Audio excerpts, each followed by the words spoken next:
Түрме адамды түзей ме? Көпті мазалайтын сұрақ бұл. Әсіресе халықаралық террорлық топтардың сапында лаңкестермен иық тіресіп қарулы қақтығысқа қатысқандарға қатысты күдік бар.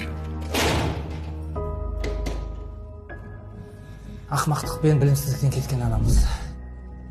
Мен шахматтың жауынгері болдым. Ешқандай фигура емеспін. Сәттібек Ошибаев, лақабаты Абу Рухай. Ол Сәтбаевтың тумасы. Қарапайым, көп балалы отбасында дүние келді. Сәрсенбінің таңында дүние есігін ашқандықтан әкесі арымдап атын Сәттібек деп қойыпты. Бірақ үміт артқан олы дұрыс жолды таңдамады. Моноқаланың мұңын желеу етіп, жеңіл ақша табудың жолын іздеді. Экстремизм вирусын жұқтырып, шекара асты. Содырларға қосылды. Соғысқа қатысты.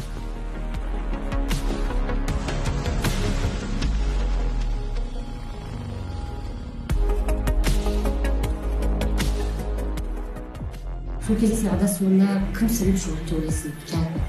Бірінші өзім ғой. Білім іздемедім. Имамдар тыңдаған жоқпын ғой басында. Сосын 2014 жылы Рамазанның бірінші күні Абу Бәкір әл-Бағдадидің бірінші үндеуі шықты. Келіңіздер, біз сендерді қошеметпен қарсы аламыз деп. Тегін тамақ, тегін ақша дегенді енді білмеймін. Ешкім енді кетер емес деп ойлаймын. Сол үндеуді естідік те сезімім кетіп қалды жаңағы. Қасымда Қарағандының жігіті бар, Нұрлан деген. Адамдардың санасы қазір өте үлкен деградацияға ұшыраған. Тыныш, бейбіт өмірден соғыс болып жатқан жерге көшу, ол парадокс, ол наоборот болу керек. Наоборот, соғыс болып жатқан жерден көшеді тыныш жерге. Бейбіт өмірден соғысқа қарай кетіп жатыр. Ол ақымақтық, біріншіден. Ол ешқандай хижра емес. Бұл Сәттібектің дін жолына түскеніне көп болмаған кезет. Діни сауаты жоқ. Аңыздан ақиқатты ажырата алмай, қатерлі жихадизм идеясына ұрынды. Бұған ішкі күйзелісі қосылады. Әйелімен ажырасады. Ата-анасынан безеді. Алматының Астананың төрінде көшеде намаз оқып адамдар. Мемлекет басшысы өзі айтпен құттықтап, бұндай мемлекетте, яғни исламның, діннің нышаны анық қоғамда байқалып тұрма, сен бұл мемлекетте дінсіз тағылмас айта алмайсың. Егер сол адамның өлшеміне салсақ, әлемде ондай мемлекет жоқ. Оның айтпаған таяз түсінік. 2015 жылдың көктемінде Ошибаев оттың ортасына түсті. Құжатынан айырылды. Шептің алдында жүріп 2 рет жараланды. Соғысуға жарамай қалғанда лаңкестерге жақпады. Жарты жылға қапасқа қамалып қудаланады. Сонда ғана Сәттібек Сирия сойқанына араласу өміріндегі ең сәтсіз шешім болғанын түсінді. Сол адасудың өтеуі ол алдағы 8 жылын қатаң режимдегі колонияда өткізеді. Әскери дайындық өтпесін сен андай қыз-теке сияқты болып қаласың да. Түрмеге тықты, қашып бара жатқандар атып тастады. Басты не? Саясат мұнай ғой, мұнай. Таяу шықса мұнай деген кәдімгі тепсе мұнай шығады деген ғой. Намазхандар болсын, әйел еркектеріне айтатын сол білім алып, имамдарды тыңдап, әке-шешенің қадірін түсініп, солардың несін етіп, бағалап, солардың қадірін. Қызың салмасың ба?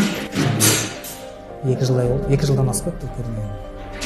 Ал бірінші баламды 6 жыл болды.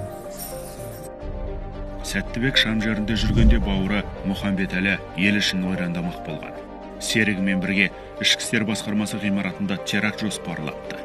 Алайда дер кезінде тұтқындалып, ұзақ мерзімге сотталды.